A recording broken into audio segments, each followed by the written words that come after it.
Saya sendiri kaget, kok saya yang lebih di atas, ya, di atas dari tingkat rata-rata itu saya mendapatkan.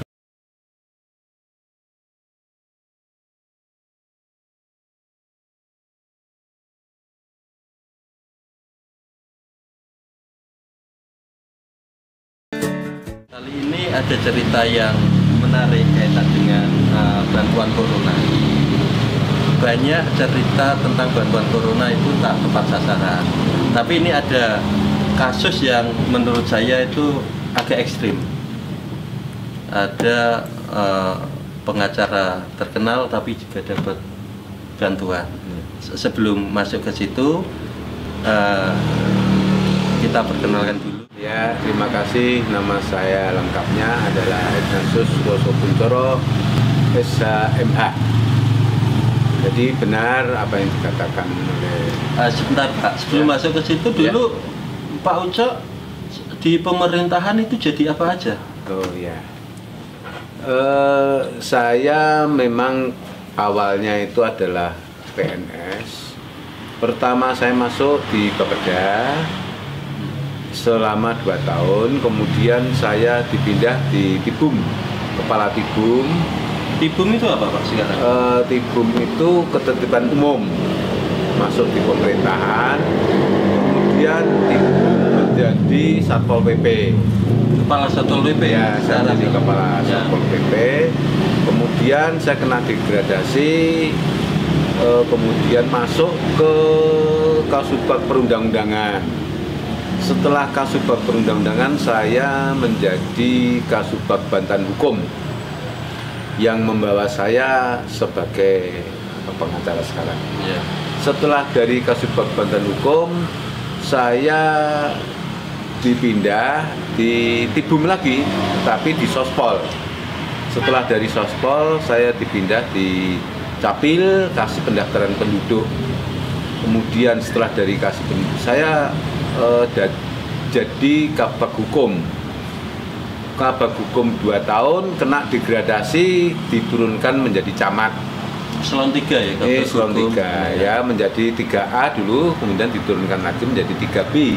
Yeah. Setelah itu saya kembali lagi ke Kabag Hukum.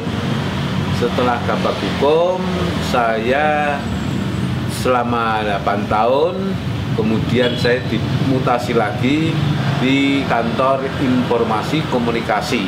Jadi apa Pak? Jadi Kabag, jadi kepala Infocom, kepala kantor. Kepala kantor. Itu setara dengan dengan ya, di bawahnya dinas. Jadi 2B 2A dulu istilahnya. Kemudian kembali lagi saya terakhir itu di Kepala Kantor Lingkungan Hidup. Setelah itu saya pensiun, langsung saya menekuni di kepengacaraan. Sebentar, semua di Pemkot Salatiga ya? Iya, betul. Salatiga, saya di Pemkot Salatiga, semuanya. Pensiun sudah berapa lama Pak? Kita hitung pensiun ini sudah 11 tahun. 11 tahun, setelah pensiun? Setelah pensiun saya jadi pengacara. Dan sebelum saya menjadi pengacara benar, dulu itu saya sebagai pengacara praktek. Pengacara praktek. Sekarang punya kantor pengacara sendiri? Saya punya kantor sendiri yang namanya Fest and Associate. Ceritanya kok bisa dapat apa Pak namanya bantuan corona itu? Oh, iya. Bagaimana? Bekas kepala kantor, bekas camat, bekas sekarang tingkat Satpol PP dan macam-macam pengacara terkenal, kok dapat BST itu bagaimana? Ya, saya sendiri kaget. Ya, saya sendiri kaget. Ketika itu saya masih ada di kantor, karena kantor saya ini kan sebelah rumah. Ya. Awalnya Pak RT memberikan surat. Surat itu ditujukan kepada istri saya, diperuntukkan untuk saya setelah ya kurang lebih. RT RW kelurahan mana Pak? Kalicacing, RT 3 RW 3 Kelurahan Kalicacing, Kecamatan Sidomukti. Setelah itu saya diberitahu lewat WA istri saya, ini ada surat gini, terus langsung kembalikan aja. Surat apa Pak ini? Surat dari Kementerian Sosial. Kementerian Sosial. Ya, lewat kantor pos. Lewat kantor pos Ya. yang dikasihkan oleh Ya. Ketua RT. Ya. Ya. Setelah itu ya kurang dari setengah jam lah. Isinya surat itu apa? Isinya surat itu bahwa menurut pendataan saya, menurut surat keputusan, jadi ada surat keputusan, tapi saya nomornya nggak tahu. Keputusan Menteri. Keputusan menteri dari Ya. pemerintah. Menteri Itu, Sosial ya, Kementerian Sosial. Ya. Saya mendapatkan bantuan sosial tunai 3 bulan berturut-turut, itu 1 bulannya 600. Di situ saya lihat sudah ada QR ya. Ya. QR itu quick respon. Ya, Oh, yang semacam barcode-nya, barcode ya, itu. barcode. Jadi Ya. kalau di situ bisa dilihat data saya pasti ada di situ. Ya. Entah itu KTP, entah itu KK, anaknya berapa, istrinya berapa, ada semua di situ. Ya. Pak Ucok dapat surat pemberitahuan Ya. bahwa Pak Ignatius, itu panggilannya Pak Ucok, dapat surat pemberitahuan dari Kemensos yang diberikan secara bertahap oleh RT, yang isinya adalah berhak mendapatkan bantuan 600.000 selama 3 bulan. Iya, selama 3 bulan. Berarti kalau di total ya 1.800.000. Anehnya Itu satu, bansos khusus untuk corona ya Pak? bukan bansos. Jadi bantuan sosial tunai. Bantuan sosial tunai Iya, BST terdampak COVID. corona. Selanjutnya bagaimana Pak? Selanjutnya Setelah mendapatkan surat itu? setelah itu memang banyak warga yang komplain kepada saya, loh kenapa nggak diambil Pak? Kalau diambil, Dapat surat, Pak Ucok kemudian saya serahkan Pak RT. dapat surat ke Ketua RT sekarang. Ya, saya kembalikan ke Pak RT lagi. Pak, ini lebih baik diperuntukkan untuk orang-orang yang memang membutuhkan. Ya. Kalau saya bukannya tidak mau, tetapi lebih baik kuotanya ini mengurangi. Kan mengurangi kalau saya mendapat. Karena merasa Saya tidak serahkan tepat. ya, saya serahkan aja, saya kembalikan, kemudian nanti silakan diperuntukkan untuk orang yang memang betul-betul membutuhkan. Karena masih ada, karena warga saya, bukan warga saya, warga satu RT itu ada sekitar 30-an lah. 30-an, di situ saya lihat ada yang betul-betul perlu bantuan. Ya. Ya, perlu bantuan, tetapi kok saya yang lebih di atas, ya, di atas dari tingkat rata-rata itu saya mendapatkan. Nah, Ada yang lebih butuh tapi tidak dapat. mendapat. Pak Ucok. Kemudian Pertama, ada ke lagi, sini ya malah ada lagi seorang istri, suaminya ada, Ya, itu satu juga RT? mendapat. Iya, ada 3. Istrinya. Istrinya mendapat, Dapat. istrinya lagi mendapat, dan gitu loh. Loh, istrinya berapa? Ada 2, Ya. ada 2. Di situ ada 2 rumah. 2 rumah. Kemudian memang beda-beda kakak, tapi yang mendapatkan istrinya, bukan Ya. bapaknya. Ya. Padahal itu kakak per kakak. Ada 2 rumah. Ada 2 rumah, ada suami istri, ada anak-anak, tapi yang mendapat malah istri-istri, semacam PKK, ibu PKK, Bukan atas nama. bukan atas nama kepala keluarga. Itu ada 2 kasus ada itu. 2 kasus. Itu satu RT berapa orang yang dapat? 2. Bukan yang 10. Kotanya 10. 10. Padahal tempat saya itu 30-an lebih. Dari 30 itu dapat 10 ya. Ya, Yang itu. Salah satunya diantaranya adalah saya. Ucok. Kemudian yang Dua 2 tadi. itu ibu-ibu. Sebelum dapat itu ada pendataan dari RT atau tidak? Saya merasa tidak pernah didata. Dan saya juga tidak pernah merasa minta didata. Ya. Artinya nggak ada. Tidak ada. tidak. Data itu kemudian setelah Pak Ucok ke Ketua RT merasa tidak tepat ini apa yang dikomunikasikan Pak Ucok ke Ketua RT? Terus saya sampaikan, Pak, ini lebih baik untuk mereka-mereka yang membutuhkan. Tuh, tolong sampaikan Pak Lurah, tolong sampaikan Kepala Dinas Sosial. Ya. Akhirnya juga kepala dinas sosial menyampaikan itu kepada Pak Lurah. Pak, ini sebetulnya memang pensiun boleh, dan ini pensiun karena terdampak COVID-19, tetapi Ya. tetap saya tidak mau. Pensiunan bisa masuk klasifikasi ke klasifikasi. dampak, tetapi karena tidak tepat. Ya. Tidak tepat. Nah, Pak RT ketika memberikan surat itu menyatakan pernah keheranannya atau tidak kepada Pak Ucok? Pada waktu itu ya heran, tetapi dia nggak berani karena ini harus sampai ke alamat dulu. Ya. Alamat setelah saya tahu, ya saya suruh kembalikan aja. RT dari RW dari kelurahan dan Enggak, itu langsung katanya. Jadi dari Pak Lurah, langsung Pak RT. langsung Pak RT Langsung walaupun dia heran, tetapi karena itu memberikan. Karena namanya saya diberikan. Kan alamatnya jelas 03, RT 03, RW 03. nama juga jelas. Nama jelas. Setelah Pak Ucok bilang ke RT suratnya itu, lantas apa? Nah, selanjutnya. Ya nanti saya kembalikan. Tapi uangnya belum turun ya? Oh belum saya ambil kok. Baru surat.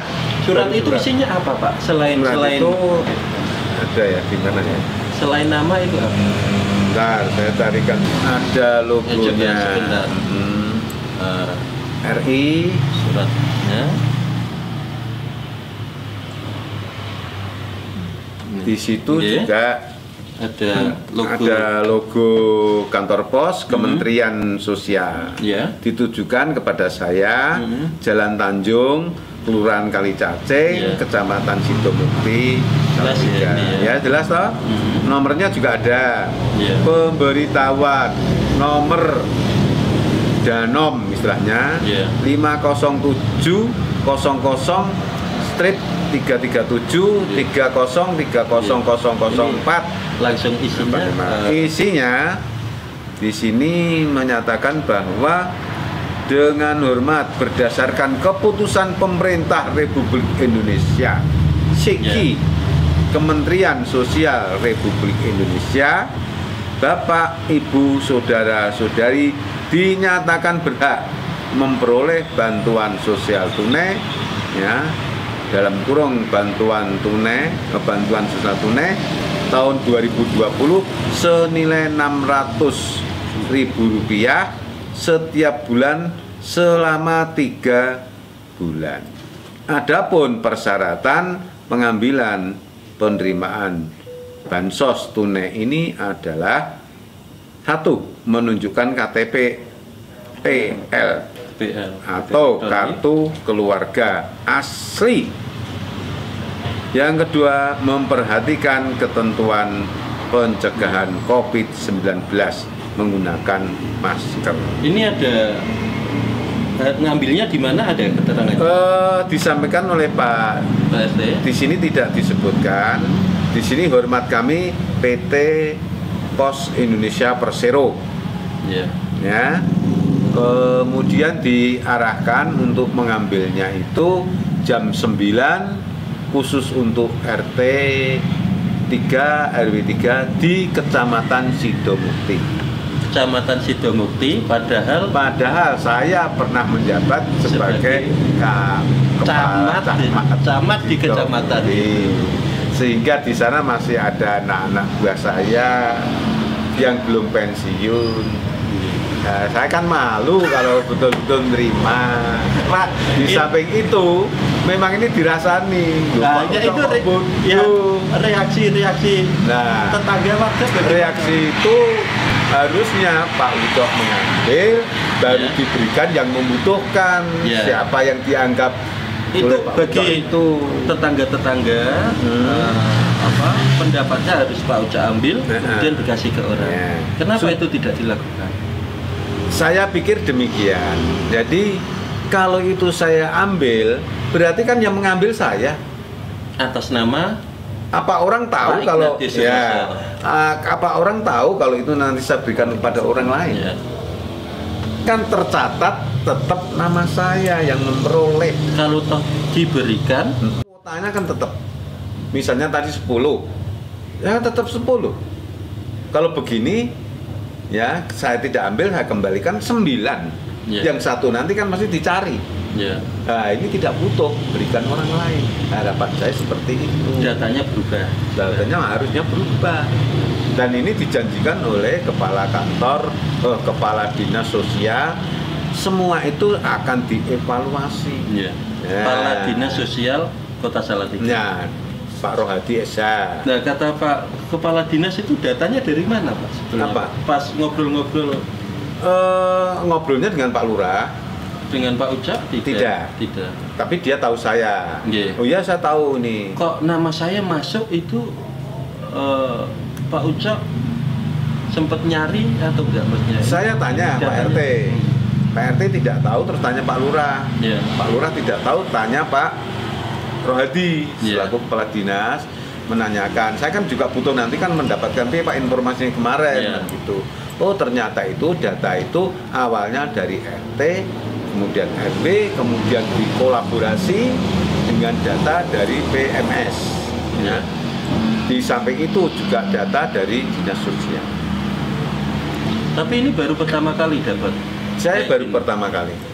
Lah, ini Pak Ucok kan sebagai mantan birokrat, sudah lama sekali. Ya. Sekarang menjadi salah satu tokoh pengacara di Kota Salatiga dan di Jawa Tengah. Pasti ada evaluasi terkait data dengan ini. Pernah di pemerintahan lama. Ini analisa Pak Ucok, apa yang salah ini kok datanya kok sedemikian ngawur itu? Ya, satu, saya memang tidak berani untuk menduga-duga. Tetapi analisis saya sendiri itu satu, mereka petugas-petugas itu secara acak. Petugas-petugas secara acak. Ya. Artinya secara acak itu karena kerjanya di rumah. Tidak door to door. Sehingga inilah yang menjadi petugas apa ini? Petugas semacam sensus itu. Ya, itu pendata. Dia dari PMS tadi ke rumah. Ya, itu kan ada sukarelawan, katanya ada sukarelawan untuk mendata. Tapi saya sadar bahwa sekarang ini kan ada COVID. Ya, itu mereka mungkin di rumah. Suruh belajar di rumah, suruh kerja di rumah, dia mungkin mengerjakan di rumah. Akhirnya datanya mungkin hanya didata 1, 2, 3 urut dari entah dari kanan atau dari kiri.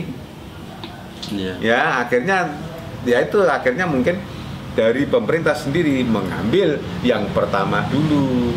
Prioritas pertama nomor 1 sampai 10. Lah saya mungkin katut yang nomor 10. Karena Ignatius ya namanya ini. Nah, ini baru pertama kali bantuan BST Pak ya, sosial tunai tadi. Bantuan sosial tunai. Ini kan pasti ada evaluasi data. Harusnya kalau ada. Karena kenyataannya ini kan jadi masalah di masyarakat. Masyarakat jadi malah berantem. Loh, kenapa yang ini punya kok dapat, yang nggak punya nggak dapat?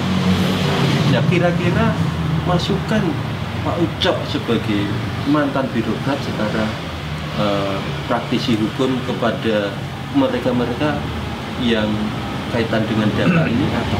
Ya, satu mumpung belum kaset, satu mereka yang betul-betul mampu, ya tolong bukannya dikembalikan, tapi yang bulan kedua dan ketiga tidak perlu diambil. Itu bagi yang sudah menerima, yang menerima kan nggak mungkin mengembalikan. Bagi yang menerima. Kemudian yang kedua, data-data yang tidak benar, ya sesegera mungkin untuk dievaluasi, sesegera mungkin untuk dilaksanakan. Kalau hanya sekedar dievaluasi tidak dilaksanakan, ini percuma. Jadi ada dimonitor juga, monitoringnya bagaimana. Jadi ada perencanaan, ada monitoring, ada evaluasi, nah baru dilaksanakan lagi. Kalau memang tidak baik, kembalikan. Sekarang ini kelihatannya monitoringnya kan malah dari masyarakat, pengawasannya malah dari masyarakat, bukan dari pemerintah. Masyarakat yang harusnya dapat malah nggak dapat, yang nggak punya malah nggak dapat. Ya, yang dapat merasa untung, diem-diem. Tapi ini di masyarakat bisa jadi potensi. Betul. Kekacauan. Justru ini kami juga memberikan pembelajaran kepada semua pihak, kepada semua orang yang merasa mampu. Jangan senang mendapat bantuan. Ya, lebih baik bantuan itu bagi mereka yang betul-betul membutuhkan. Masih banyak, masih banyak.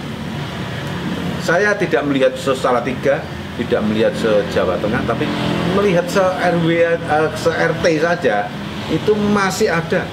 Kalau di antara 30 yang berhak itu paling-paling 15, 20, yang 10 yang tinggal. Terima kasih Pak Ujo waktunya. Sama-sama. Ini mudah-mudahan perbincangan singkat kita ini ada manfaatnya. Kalau toh tidak ada manfaatnya, mudah-mudahan menjadi ada manfaatnya. Betul. Semua pihak. Saya juga senang, terima kasih sekali. Ini bukan untuk pribadi saya, tetapi ya untuk negara dan bangsa Indonesia. Ya, dalam skop kecil pun harus dipikirkan. Kalau kita melihat se-Indonesia, nanti Papua, nanti meri semua itu mesti. Mudah-mudahan bermanfaat. Kita jumpa lagi di video-video selanjutnya. Bagi yang belum subscribe, bisa dipencet tombolnya. Jangan lupa like dan komen. Assalamualaikum warahmatullahi wabarakatuh. Waalaikumsalam. Iya Mas.